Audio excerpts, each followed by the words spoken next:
Bom dia. Bom dia.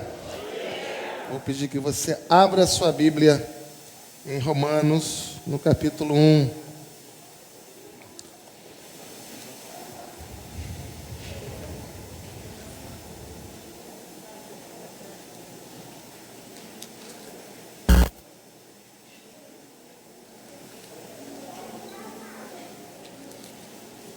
Romanos 1 e 16.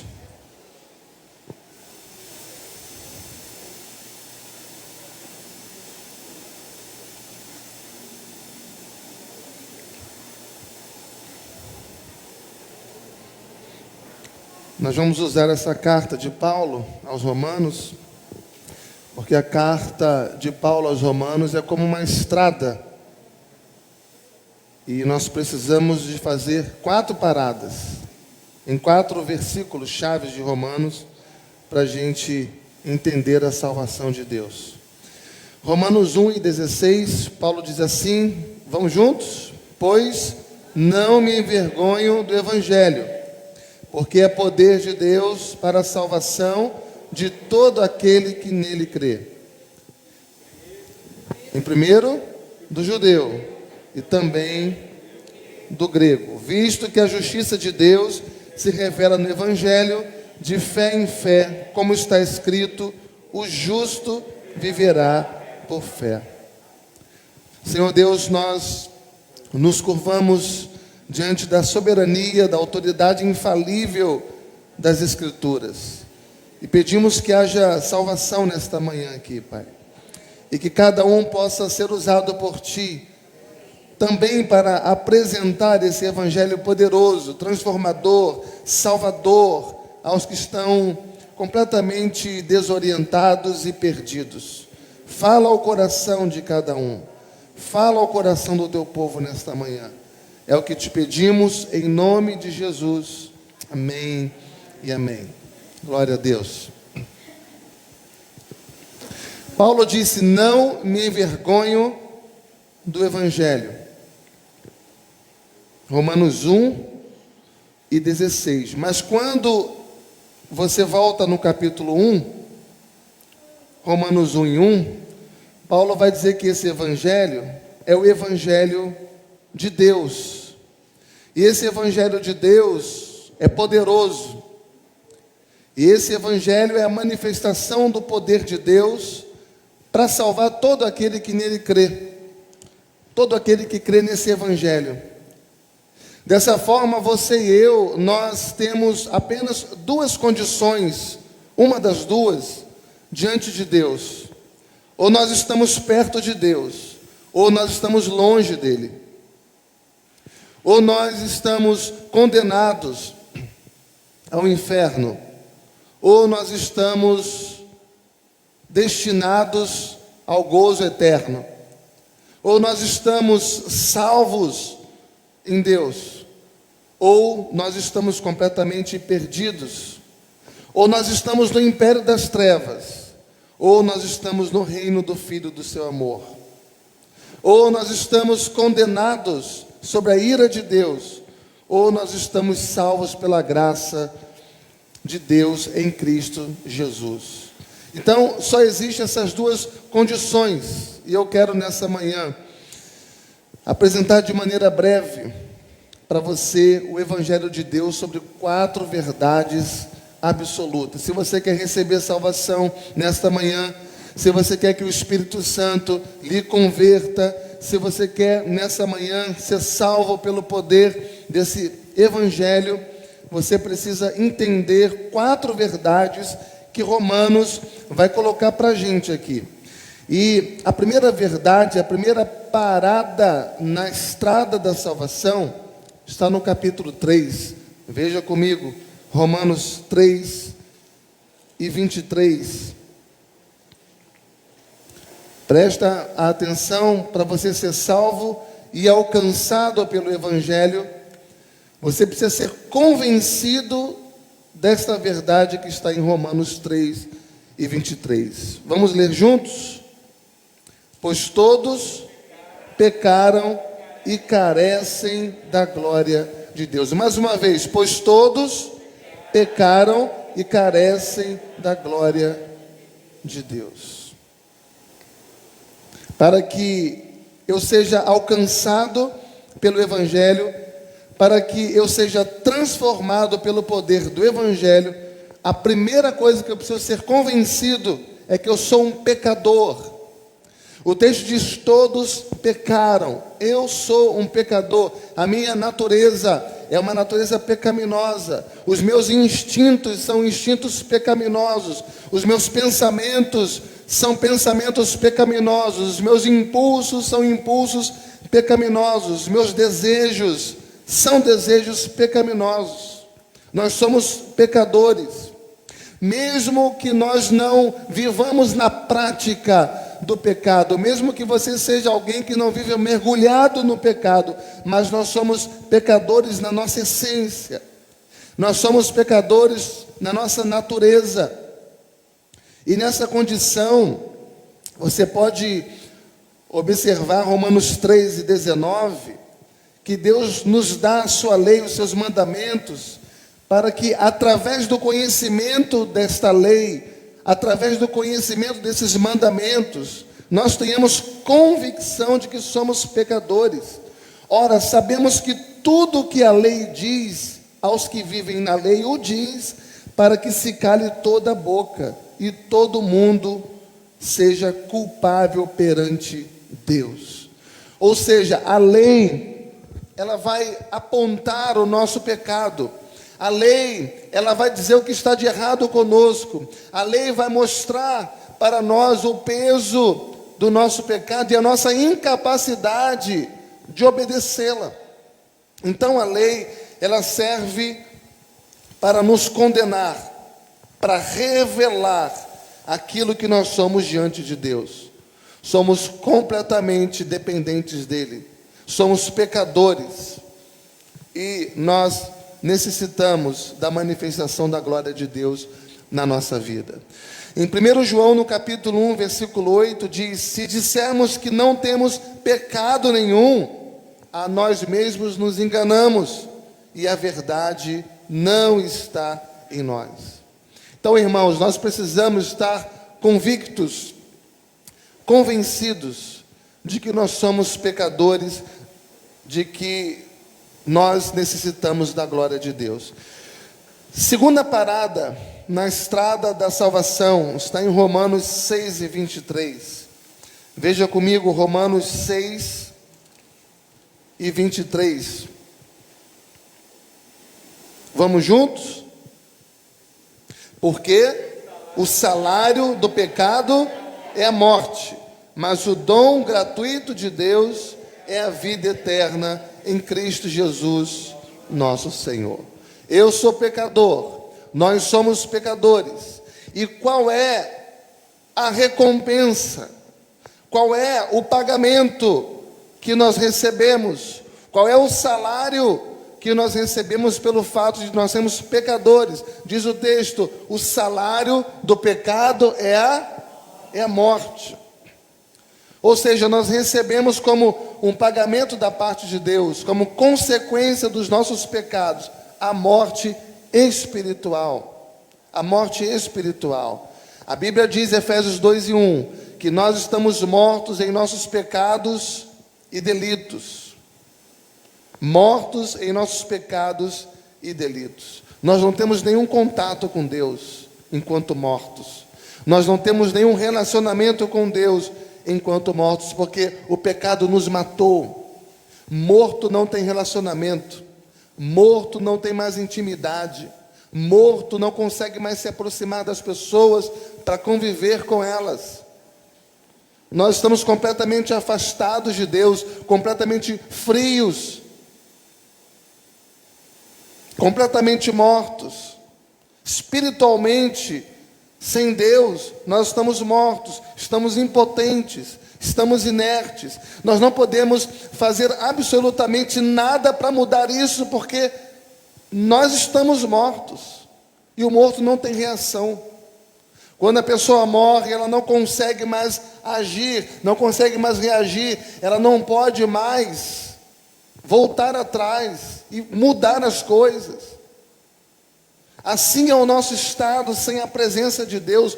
Nós não podemos fazer mais absolutamente nada para mudar a situação em que nós estamos. Nós estamos mortos, morremos fisicamente e os nossos dias são contados. Nós estamos aqui nesse mundo, mas nós temos um prazo de validade. A gente não dura para sempre. E um dia muito breve, um dia muito próximo, Deus vai nos chamar. Vai chamar pelo nosso nome. E a Bíblia diz que o nosso corpo, que veio da terra, que veio do pó, voltará para o pó, voltará para a terra. E o nosso espírito, que é o sopro de Deus em nós, voltará para Deus. E Deus vai nos dar um destino eterno. Um destino que dura para sempre. Mas o salário do pecado é a morte eterna.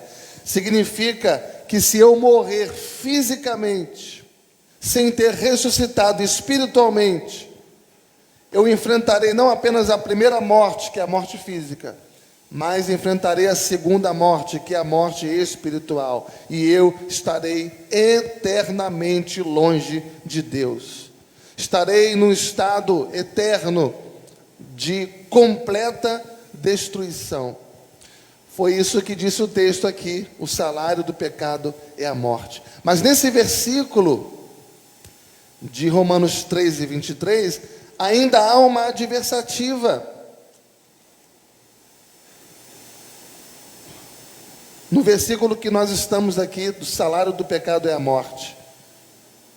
Romanos 6:23. Ainda há uma adversativa. E qual é? O salário do pecado é a morte. Adversativa, mas o dom gratuito de Deus. O dom gratuito de Deus é a vida eterna. O salário do pecado é a morte. O pecado paga um salário e paga muito mal. O salário paga e paga muito mal. Nós não podemos fazer absolutamente nada para a nossa salvação. Mas a salvação é um dom. A salvação é um presente gratuito que Deus nos dá. Ou seja, para todos aqueles que estão mortos, Deus, Ele pode presentear com a vida eterna. Para todos aqueles que estão mortos, que estão frios, que estão separados de Deus, Deus pode presentear com a vida eterna.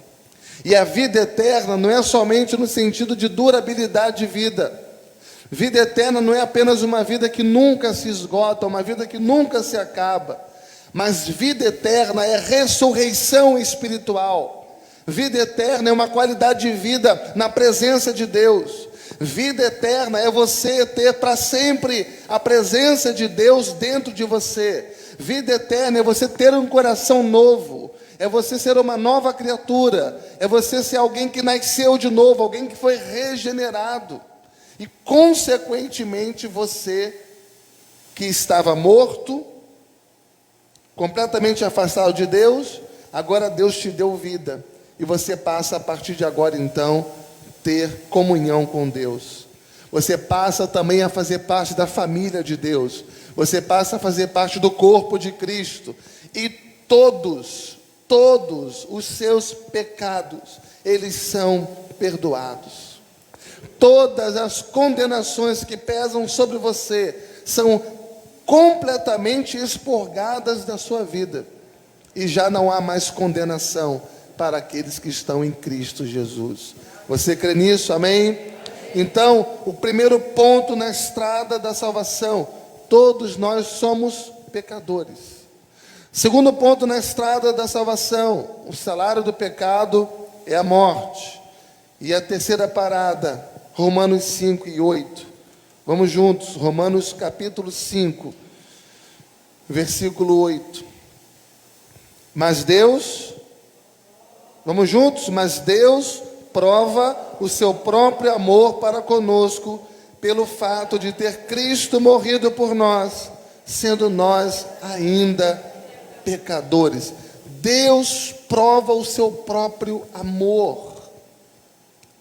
Veja que a grande mensagem do Evangelho, a essência do Evangelho, é o amor de Deus por nós. E esse amor é um amor imerecido. E esse amor, diz o texto que lemos, que é um amor próprio. O texto diz próprio amor de Deus. Ou seja, esse amor não é nosso. Esse amor nós não recebemos numa igreja, de um pastor, de um irmão, de um amigo. Esse amor não é nosso porque nós não temos capacidade de amar um amor assim. Esse amor é o amor de Deus. É o amor que escolheu você dentre muitos. É o amor incondicional. Ele nos ama. E Ele ama você mesmo na sua condição de pecador. Ele ama você mesmo você estando morto espiritualmente ainda. Porque Ele nos ama desde a eternidade. Ele ama. E Ele prova esse amor. Romanos 5, 8, no finalzinho do versículo 8, Ele prova esse amor, porque Ele diz que Cristo morreu por nós, sendo nós ainda pecadores. Aqui está a prova do amor de Deus. A prova do amor de Deus. Deus prova o seu próprio amor para conosco. Como? Pelo fato de Cristo ter morrido por nós, sendo nós ainda pecadores. E Romanos 5 e 21, segundo Coríntios 5 e 21, vai dizer que aquele que não conheceu o pecado, se fez pecado por nós, para que nele fôssemos feitos justiça de Deus. Então, irmãos, todo o nosso foco tem que estar aqui, porque aqui está o cerne do Evangelho, aqui está o ponto central do Evangelho, aqui está a essência do Evangelho. Para que haja salvação, para que haja remissão de pecados, é necessário derramar sangue. É necessário derramar sangue. E Jesus Cristo, então, perfeito, puro, Ele se esvazia da sua glória, como Deus. O Verbo se fez carne, Ele habitou em nosso meio. E Ele, plenamente homem, 100% homem, Ele esteve aqui nesse mundo durante 33 anos, nos substituindo, sofrendo os nossos sofrimentos, sendo lançado sobre Ele as calúnias que deveriam ser lançadas sobre nós, passando pelas mesmas tentações que nós passamos, só que sem pecado. Ele nos representou então, representou a todos nós, diante de Deus, sem pecados, morrendo no nosso lugar, assumindo as nossas imperfeições. E Isaías 53 vai dizer que o castigo que hoje nos traz paz, esse castigo estava sobre Ele.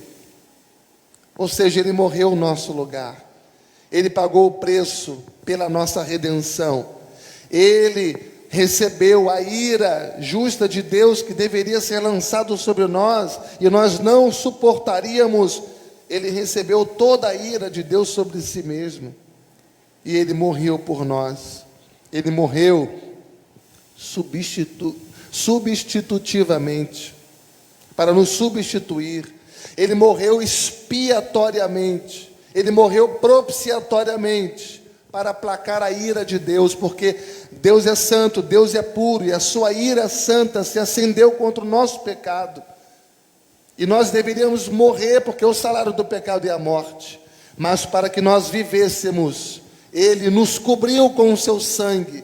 E a ira de Deus foi lançada sobre Ele, no momento que Ele nos guardava em suas asas, em seus braços. Ele assumiu então, irmãos, a minha culpa. Ele assumiu a sua culpa. Ele assumiu os nossos pecados, de tal maneira que somente através de Jesus, somente através dele, eu posso receber perdão pelos meus pecados. Somente através de Jesus eu posso receber salvação para a minha vida. Você entende isso, irmão?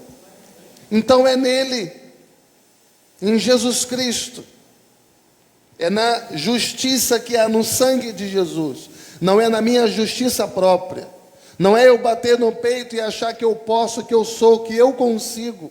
Quem somos nós, irmãos? Tão pecadores, limitados, achando que nós podemos entrar no céu por escolha própria, achando que nós temos capacidade de tomar uma decisão se queremos ir para o céu ou não. Nós estamos mortos. E se passamos para a vida, é porque Ele nos deu vida, porque Ele nos chamou, porque Ele nos vivificou, porque foi o Seu Espírito Santo quem nos convenceu do pecado, da justiça e do juízo, que colocou a fé de Deus em nós. Toda a obra da salvação é iniciativa de Deus, não é a iniciativa do homem. É na justiça que há no sangue de Jesus, não é na minha justiça própria. É pela justiça de Cristo que nós somos salvos. E o texto de Romanos 5:21 é maravilhoso. Romanos 5:21.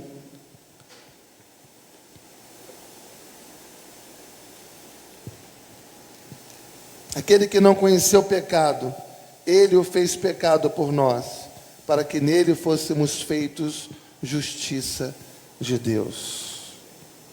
A coisa mais linda do Evangelho é que, além de expiar a nossa culpa, além de sofrer, expiar a nossa culpa significa Ele tomar o nosso lugar. Significa, a expiação de Jesus significa toda a sua obra enquanto vivo e toda a sua obra na sua morte e ressurreição. E além de expiar a nossa culpa, além de sofrer o nosso castigo, Ele ainda deposita na minha conta, na sua conta, a justiça de Cristo. E Ele faz isso de tal maneira que Paulo vai dizer que nenhuma condenação há mais para nós. Todos os teus pecados, os pecados que você, todos eles, os pequenos e os grandes, porque o homem tem esse hábito de colocar os pecados numa escala. Todos os pecados, os pequenininhos, os grandões, os mais leves, os mais graves. Agora que você está em Cristo, todos os seus pecados do passado, aqueles mais escondidos, aqueles mais antigos, todos os pecados do passado, todos os pecados do presente, todos os pecados do futuro, todos eles estão debaixo da justiça de Cristo Jesus. Nenhuma condenação há mais para você, se você está em Cristo Jesus. Que alívio, irmãos, que alívio. Louvado seja Deus por Cristo Jesus. E o quarto e último ponto está em Romanos no capítulo 10. Eu sou pecador, você é pecador, e como pagamento por aquilo que nós somos, por aquilo que fazemos, nós recebemos o castigo da morte. Mas Deus prova o seu grande amor por nós, mandando Jesus vir e pagar o preço da nossa redenção, e ainda depositar na nossa conta a justiça de Cristo. Mas em quarto e último lugar, Romanos 10, versículo 9 e versículo 10. Vamos ler juntos? Se com a tua boca confessares Jesus como Senhor, e em teu coração creres que Deus o ressuscitou dentre os mortos, serás salvo. Porque com o coração se crê para a justiça, e com a boca se confessa a respeito da salvação. O último ponto na estrada da salvação é a rendição. E a rendição, ela se dá internamente. Veja o que diz o texto, que em teu coração você precisa crer. Se com a tua boca confessares Jesus como Senhor, e em teu coração creres. Mas crê no quê? É quando você crê na obra que Jesus Cristo fez por você. Que obra que foi essa? Ele morreu no seu lugar. Ele ressuscitou para dar a você a justiça dele. A causa da ressurreição de Jesus, o motivo da ressurreição de Jesus foi a nossa justificação. Ou seja, nos tornar justos diante de Deus. Nós éramos injustos, impuros e pecadores. completamente afastados dele. E quando Jesus ressuscita, ele nos torna justos diante de Deus, nos torna aceitáveis diante de Deus, como nosso representante que ele é. A causa da ressurreição de Jesus é a nossa justificação, é Deus olhar para mim, olhar para você, em vez de fulminar você, de destruir você por causa dos seus pecados, Ele olha para mim e para você, e Ele vê a eficácia do sangue de Jesus Cristo na nossa vida. O poder do sangue de Jesus na nossa vida. É Deus olhar para mim e para você e dizer: nenhuma condenação há mais sobre a sua vida. Então, meus amados irmãos, nós precisamos de crer nesse poder. Nós precisamos de crer na eficácia do sangue de Jesus, na obra que Jesus Cristo realizou por você. Ele morreu no seu lugar, Ele ressuscitou para que você fosse justificado, para que você fosse tornado justo diante de Deus, para que você fosse aceito por Deus. E nós precisamos crer com o nosso coração, mas também diz o texto, confessar com a tua boca. E a confissão é importante demais, porque a confissão vai revelar o que está no coração. A boca fala do que o coração está cheio. E se você está cheio da justiça de Cristo, se você está cheio do amor de Cristo, se você está cheio do perdão de Cristo, se você está cheio e convicto daquilo que Jesus realizou por você, você confessa, você declara, você proclama. E quando você vai à primeira carta de Pedro 3:18, você encontra a síntese do Evangelho, você encontra o resumo do Evangelho lá. Pois também Cristo morreu uma única vez pelos pecados, o justo pelos injustos, para conduzir-vos a Deus, morto sim na carne, mas vivificado no Espírito. Jesus Cristo morreu e Ele ressuscitou, e Ele pagou o preço da nossa redenção, o justo morrendo pelos injustos, e Ele fez isso uma única vez. Antes, os sangues de carneiros e de bodes e de touros eram oferecidos uma vez ao ano, mas aquilo apontava, era sombra das coisas que viriam, aquilo apontava para o sacrifício de Jesus, quando Jesus Cristo, como o Cordeiro de Deus que tira o pecado do mundo, Ele morre no nosso lugar e derrama o seu precioso sangue em favor da remissão dos nossos pecados. Esta oferta, este sacrifício é definitivo, é de uma única vez, para nos conduzir, para nos levar à presença de Deus, vivos, ainda que mortos na carne, mas vivos espiritualmente. E Ele disse: eu sou o caminho, eu sou a verdade e eu sou a vida. Ninguém vai a Deus a não ser por mim. É Jesus quem vai te tomar pelas mãos e conduzir você à presença de Deus. Não há outro caminho, não há outro meio. Não são as nossas ideologias, não são as nossas filosofias, não é Allan Kardec, não é Buda, não é Dalai Lama, não é nenhum outro ídolo, não é nenhum outro senhor desse mundo, não há nada, não há nenhuma outra porta, não há nenhum outro caminho, não há nenhuma outra maneira. Jesus Cristo é suficiente, Ele é o único, completamente capaz de nos conduzir à presença de Deus. E Ele nos leva salvos. Ele nos leva salvos. E por que você não crê nisso tantas vezes? Porque a nossa vida, ela parece um paradoxo. Porque a nossa vida, ela parece uma contradição tantas vezes. Nós sabemos disso e muitas vezes não cremos nisso. Vamos a João 3:36. João 3:36. O que diz lá? João 3:30. Eu estou em Romanos. João. João 3,36. E por isso, quem crê no Filho tem a vida eterna. Quem crê no Filho tem a vida eterna. E o que todavia se mantém rebelde contra o Filho, não verá a vida, mas sobre ele permanece a ira de Deus. Enquanto você se manter rebelde contra Jesus, vai permanecer sobre você a ira de Deus. Mas se você crê em Jesus, você recebe a vida eterna. A estrada do Evangelho de Deus tem 4 paradas. A primeira, todos nós somos o quê? Pecadores. A segunda, o salário que eu recebo por ser um pecador é o quê? A morte.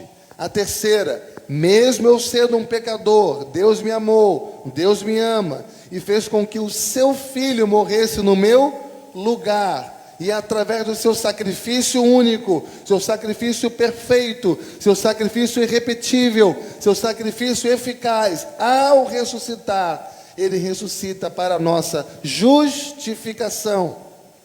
Quarto, é que você precisa crer no seu coração e com a tua boca.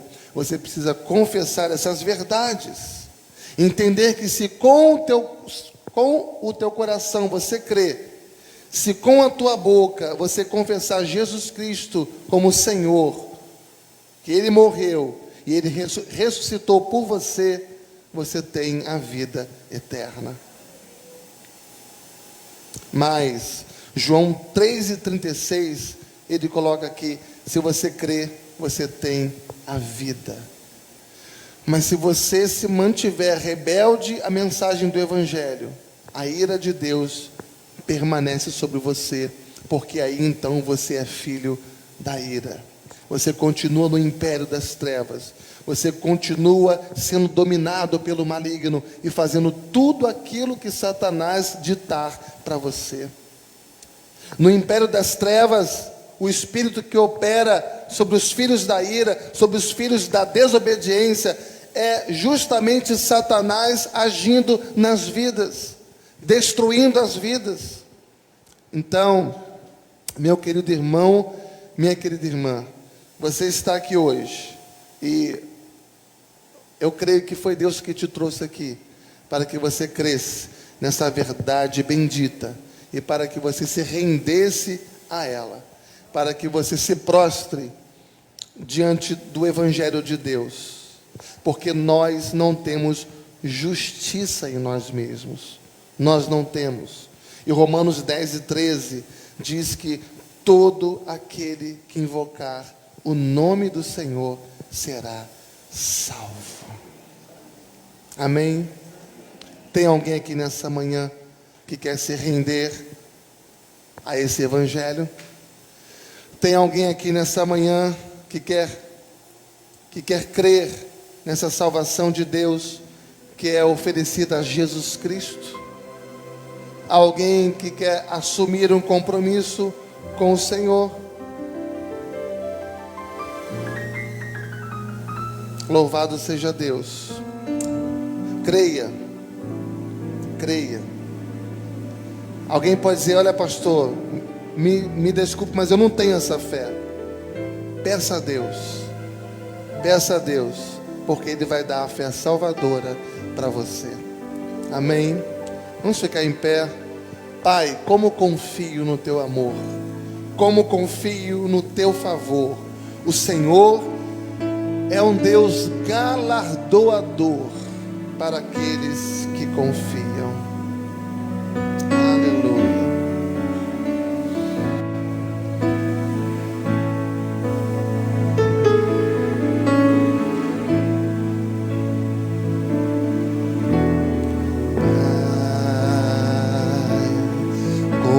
Confio no Teu amor, Pai, como eu confio no Teu favor, Pai, o Senhor é o Deus galardoador, para aqueles que confiam.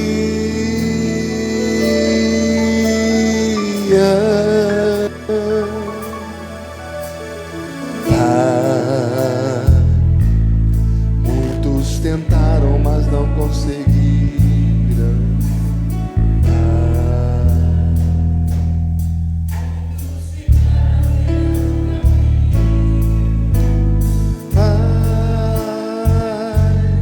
Mas eu não vou ser assim, Pai. Eu vou até o fim. Eu não vou duvidar do meu Senhor, que abre porta e fecha a porta quando quer. Eu seria louco em duvidar desse Deus que não falhou nem falhará, desse Deus que não falhou nem falhará, desse Deus que não falhou e não falhará, que não falhou e não falhará, que não falhou.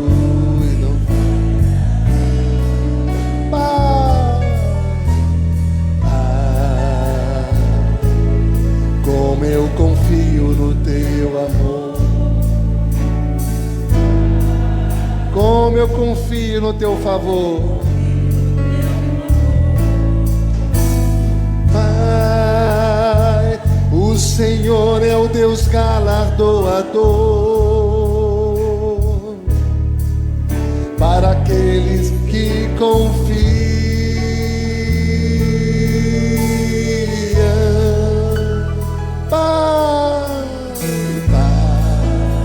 Muitos tentaram, mas não conseguiram, Senhor.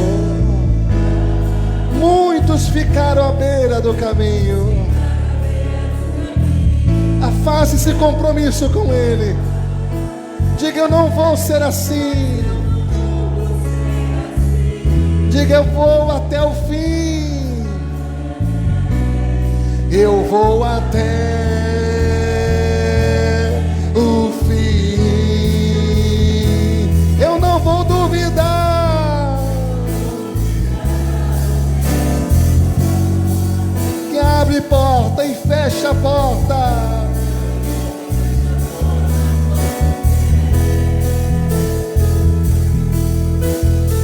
Eu seria louco em duvidar desse Deus que não falhou nem falhará, desse Deus que não falhou nem falhará,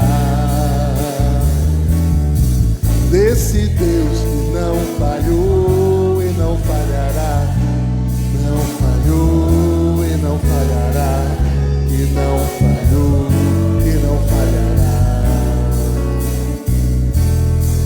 Desse Deus que não falhou e não falhará.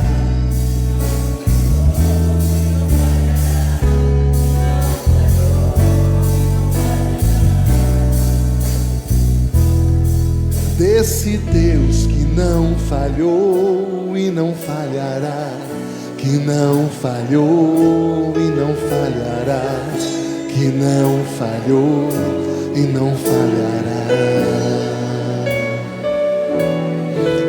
Desse Deus que não falhou e não falhará, e não falhará.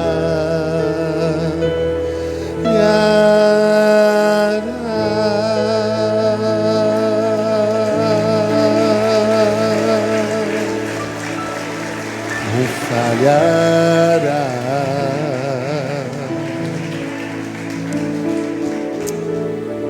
Paizinho querido, Tu és o nosso Abba Pai, o nosso Paizinho amado, que nos amou com amor eterno que com benignidade nos atraiu. Esse amor que nos constrange, esse amor tão incompreensível porque foi capaz de ir até a última instância, entregando o seu próprio filho para morrer por aquele que nele crê. Obrigado, Senhor. Olha para nós aqui nessa manhã.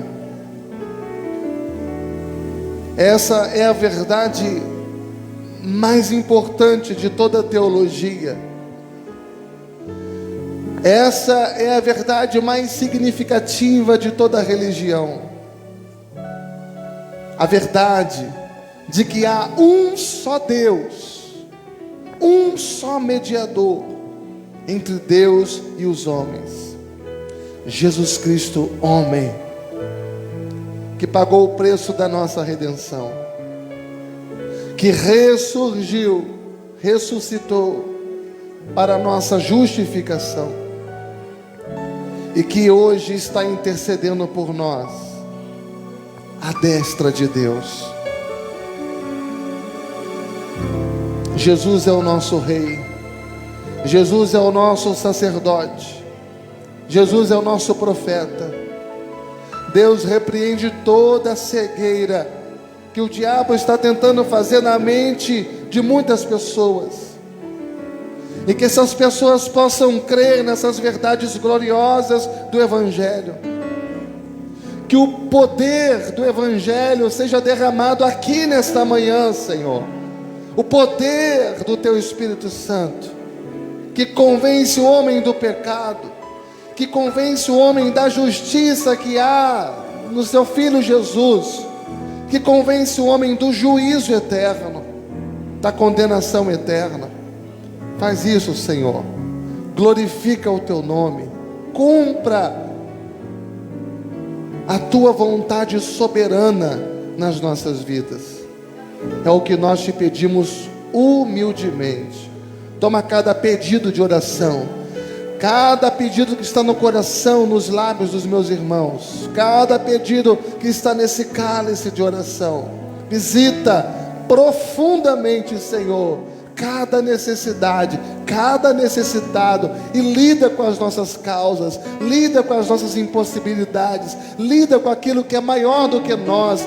Traz a Tua vitória para aqueles que em Ti esperam, Pai. Seja na saúde, seja nas relações humanas, seja na vida conjugal, na vida familiar, na vida profissional, financeira, os processos na justiça, seja no ministério, Senhor.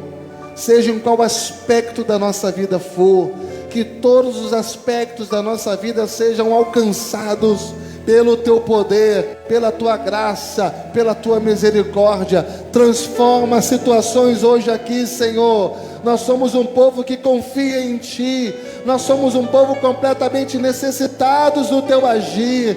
Oh, Tu és um Deus soberano, Tu és um Deus poderoso. Basta uma palavra Tua, Senhor, para mudar corações, para mudar mentes. Ó Deus, que haja libertação, que haja, Senhor Deus, uma manifestação do Teu poder na vida de cada um daqueles a quem o Senhor quer chamar, a quem o Senhor quer libertar, a quem o Senhor quer salvar, em nome de Jesus, ó Pai. Exalta-te a Ti mesmo, realizando esta obra gloriosa de salvação na vida de cada um daqueles a quem Tu queres. Todas as nossas necessidades estão em Tuas mãos. Cuida, Senhor, cuida, Senhor, cuida de tudo aquilo que está sendo depositado aos Teus pés. Tu és o nosso protetor, Tu és o nosso abrigo, Tu és o nosso escudo, Senhor, e a nossa segurança está em Ti. Força e refúgio é o Senhor para cada um daqueles que se abrigam nele. Ó Pai, obrigado por tudo, em nome de Jesus, amém e amém. Vamos aplaudir o nosso Deus.